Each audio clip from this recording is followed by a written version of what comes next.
Bagus kan? Makasih sayang. Makasih sayang. Sama-sama.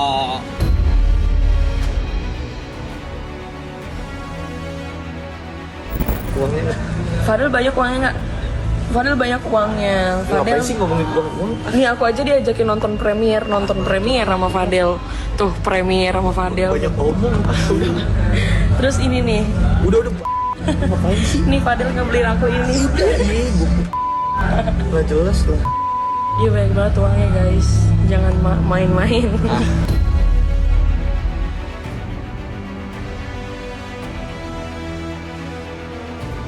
Kalau untuk 50 juta hari ini aku nggak bisa karena setengahnya udah aku pakai. Emang kamu mau cicilnya bisa berapa juta dulu? Aku nyicilnya paling berapa juta, paling kecil banget Kak Marisa. Paling berapa juta, paling 2 juta aku bisanya.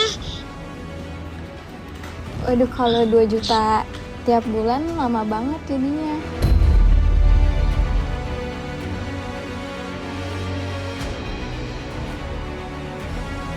Aku di Indonesia tuh nggak yang santai-santai, nggak yang slow-slow, nggak yang kayak kakak lihat di story. Itu kan cuma buat mereka doang ngeliat kalau aku nggak kenapa-napa.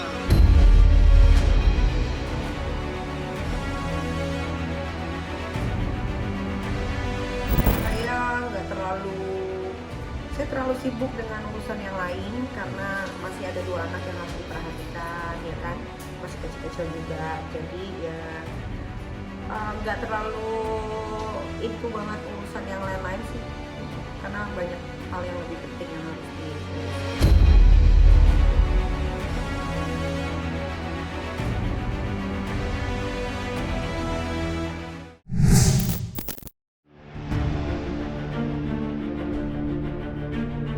Belum selesai masalah dengan sang ibunda, Laura Mezani Naseru Asri atau yang akrab disapa Loli, belakangan tengah hangat-hangatnya diperbincangkan.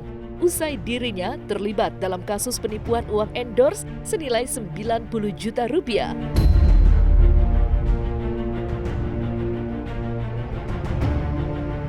Namun, di balik kasus ini, banyak sekali kejanggalan yang mulai terungkap dengan sendirinya. Satu dari beberapa kejanggalan yang terkuak ialah di mana Loli dianggap telah menjual nama kekasihnya, Fadel Bajide, sebagai salah satu alasan dirinya saat ditanya oleh pihak endorse soal keberadaan uang 90 juta yang habis dalam sekejap.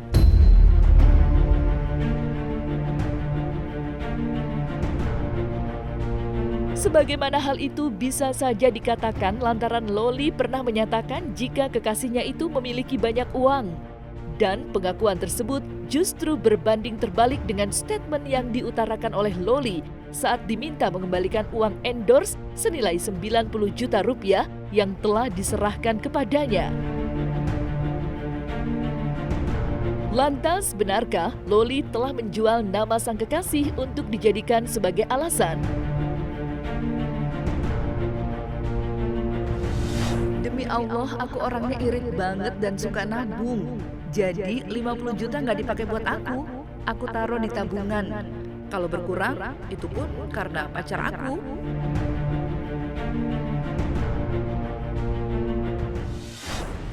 Bagus kan? Makasih sayang. Makasih sayang. Sama-sama. Uangnya nggak? Fadel banyak uangnya nggak? Fadel banyak uangnya. Ngapain sih ngomongin uang? Nih aku aja diajakin nonton premier sama Fadel. Tuh premier sama Fadel. Banyak ngomong. Terus ini nih. Udah. Ngapain sih? Nih Fadel ngebeliin aku ini. Ini buku. Nggak jelas lah. Iya banyak banget uangnya guys. Jangan main-main. nggak peduli saya mau dia pacaran sama tiktoker kek, tukang semir kek, tukang bangunan sekalipun, saya udah nggak peduli, sudah tidak peduli. Ngerti nggak namanya diikhlasin? Ya udah, ya ikhlas.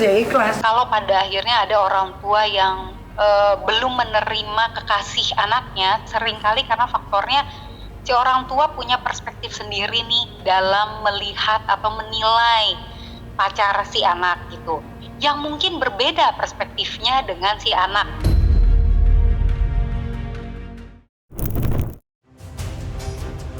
Terlepas dari kontroversi alasan yang diutarakan oleh Loli, Putri sulung dari Nikita Mirzani itu tampaknya mulai tertekan oleh pihak endorse yang terus menagih uang 90 juta yang telah diserahkan kepadanya kala itu.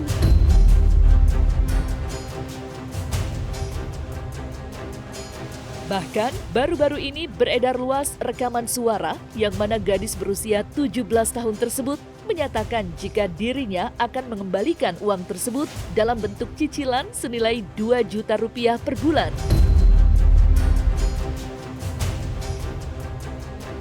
Sontak saja, hal itu membuat pihak endorse merasa heran dengan pernyataan yang diutarakan oleh Loli.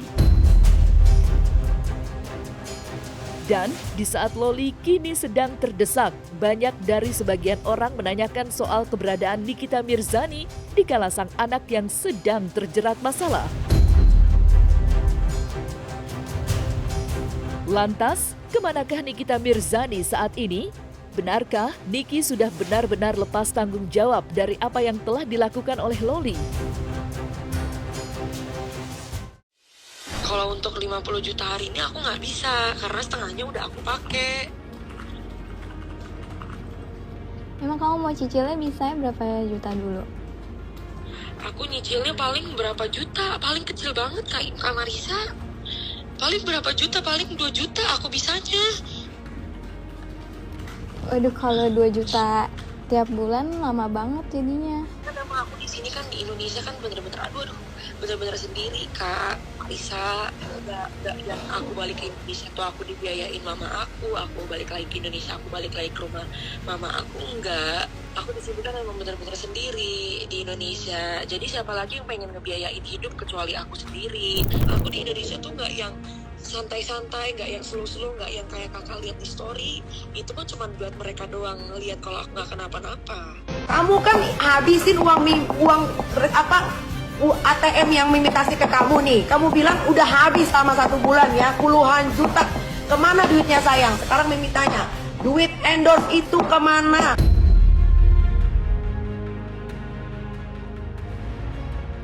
Ya kalau dia mau menghancurkan dirinya sendiri ya itu kan resiko dia, udah bukan tanggung jawab gue lagi gitu. Kalau dia memang menghargai dirinya sebagai anak perempuan yang memang masih di bawah umur, sepantasnya seperti apa ya dia yang lebih tahu. Kalau gue sebagai orang tua hanya bisa mendoakan dari jauh, semoga anak gue selalu dilindungi sama Allah Subhanahu Wa Taala dan tidak melakukan hal-hal yang tidak diinginkan. Saya terlalu sibuk dengan urusan yang lain karena masih ada 2 anak yang harus diperhatikan, ya kan, masih kecil-kecil juga. Jadi ya nggak terlalu itu banget urusan yang lain-lain sih, karena banyak hal yang lebih penting yang harus diurus. Lagian juga gue sama mama gue juga udah nggak ada apa-apa lah, ya. Mama gue hidup, mama gue happy sama hidupnya, ya udah. Gue juga happy sama hidup gue, udah jalannya masing-masing aja. Apabila seorang anak itu, anaknya betul-betul taat kepada kedua orang tuanya, maka ibunya tidak mempedulikan seorang anaknya, maka inilah disebut ibu yang betul-betul tidak peduli dan ibu yang sebagai orang tua yang tidak memiliki rasa kepedulian kepada anaknya. Jadi kalau memang anaknya memang durhaka kepada kedua orang tuanya, dia sampai saat ini mengalami sebuah kesulitan memakai uang endorse sekitar 80 jutaan, menurut saya tinggal dilihat kegunaan uang tersebut, dan yang kedua kemanfaatan uang tersebut, dan yang ketiga ketaatan seorang anak kepada kedua orang tuanya. Ini cuma butuh ketemu, lalu ngobrol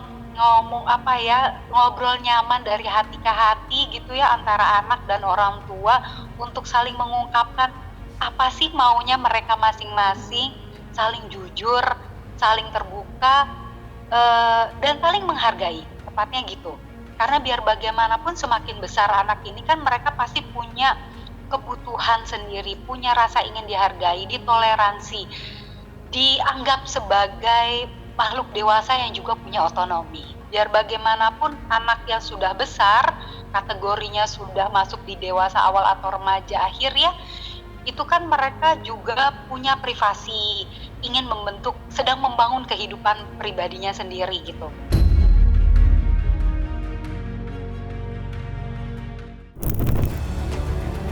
Berbicara soal keberadaan Nikmir, pada beberapa waktu lalu, dirinya pernah menyatakan jika ia telah menghapus Loli dari tanggungan asuransi hingga hak waris yang tadinya menjadi hak bagi Loli.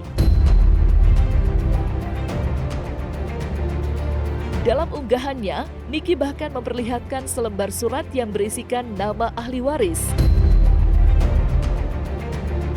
Padahal sebelumnya tercantum nama Loli yang akan mendapat warisan paling besar, yakni 40%.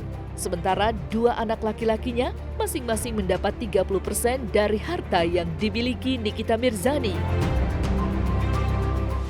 Sama kalau ahli waris kan memang sebelum mati meninggal itu kan memang gue udah ngurus semua dari dulu gitu. Cuma memang sekarang diperbaharui karena ada aset lagi yang lain-lain gitu kan. Terus sesuai sama hitung-hitungan Islam dan yang lain-lain ya, jadi diperbarui aja. Karena kalau nggak salah di dalam Islam itu anak perempuan akan ikut suami. Jadi lebih banyak anak laki-laki gitu. Jadi diperbarui di situ aja. Nanti tunggu lihat gue mati aja lah. Nanti siapa yang dapat. Karena apa? Ada warisan. Jadi gini, belajar dari teman-teman artis yang sebelumnya, ya kan. Banyak banget yang meninggal tapi meninggalkan utang. Meninggalkan masalah. Gue nggak mau kayak gitu. Kasihan anak-anak gue nanti, kasihan keluarga gue. Jadi kalau gue punya apa-apa tuh udah ada semua. Kayak ini kan hari Minggu mau ke tempatnya abang juga. Jadi udah mulai diperjelas nih, gue punya ini di sini, gue punya ini di sini, ini tolong ya gitu kan. Gue takut aja gitu ketika gue nggak ada, anak gue terbengkalai, anak gue jadi nggak punya apa-apa, kasihan gitu. Jadi dari sekarang aja gue udah atur. Jadi nanti suatu waktu kalau jangan sampai gue sih maunya meninggalnya di atas 60 ya. Maksudnya gue pengen lihat anak gue juga menikah gitu. Ya semuanya kalau gue udah nggak ada ya semua udah tinggal dibagi-bagi rata aja. Ya emang kenapa kalau gue udah dikeluarin dari kakak? Kok gue yang dikeluarin dari kakak lu yang ribet sih? Aneh. Gue aja yang dikeluarin dari kakak aja. Biasa aja gue. Gue nggak mau anak gue yang 2 orang ini terkontaminasi gitu. Gue kan nggak bisa 24 jam di rumah. Saya dia pulang, terus nanti Aska sudah bisa diajak bicara gitu kan. Apa nanti yang akan diomongin? Kalau gue sekarang, kalau anak gue yang satu seperti itu, ya gue harus jaga yang 2 ini, jangan sampai seperti itu. Ketika mempunyai seorang anak perempuan, maka kewajiban orang tua putus ketika anak perempuan tersebut sampai dia mempunyai seorang suami.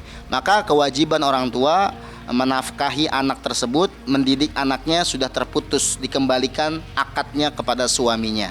Maka ketika dia punya anak laki-laki, sampai putus di masa akil balik dan sampai dewasa, dia sudah bisa mencari nafkah sendiri. Putus menafkahi anak, membiayai anak, itu bukan berarti kita putus tanggung jawab, tidak mengakui seorang anak itu adalah anak kita.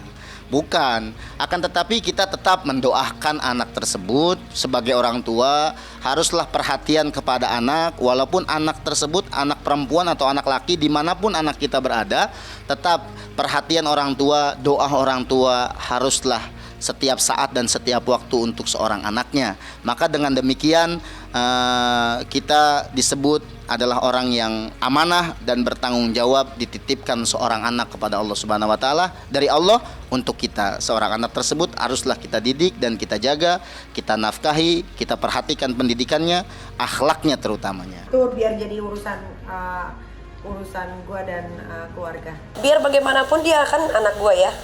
Suatu saat dia pasti akan cari gue. Siapa yang akan membantu kehidupannya dia kalau bukan ibunya? Ya, walaupun gue disakiti, tapi gue tidak akan menyerang yang namanya darah daging sendiri. Ya, biarlah dia mau bicara apa, yang jelas orang-orang di sekeliling gue yang sudah berkenal gue puluhan tahun tahu banget bagaimana sifat gue, bagaimana gue menjaga anak, mengasihi, merawat, mendidik, memberikan fasilitas terbaik. Mereka tahu semua. Sebetulnya dibilang murka juga enggak sih sebetulnya. Kalau gue kan hanya menjawab apa yang dia lontarkan, dan semua yang dia jawab kan, yang gue lontarkan juga kata-katanya tuh sangat sopan, tidak menjatuhkan. Gue cuman mengingatkan, ingat nggak kejadian ini, gitu. Kenapa bisa ada ini? Karena ada ini. Kenapa bisa ada ini? Karena ada ini, gitu kan. Kadang-kadang kan anak zaman sekarang suka lupa sama apa yang dia perbuat, gitu kan. Maunya selalunya benar. Padahal orang tua, mana ada sih seburuk-buruknya orang tua, anaknya juga harus jadi buruk juga seperti orang tuanya, kan nggak ada gitu kan.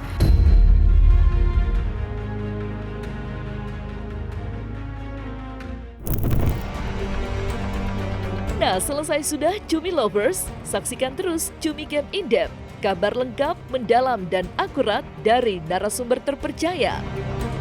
Dan jangan lupa untuk like, subscribe, dan juga share channel YouTube Cumi Cumi.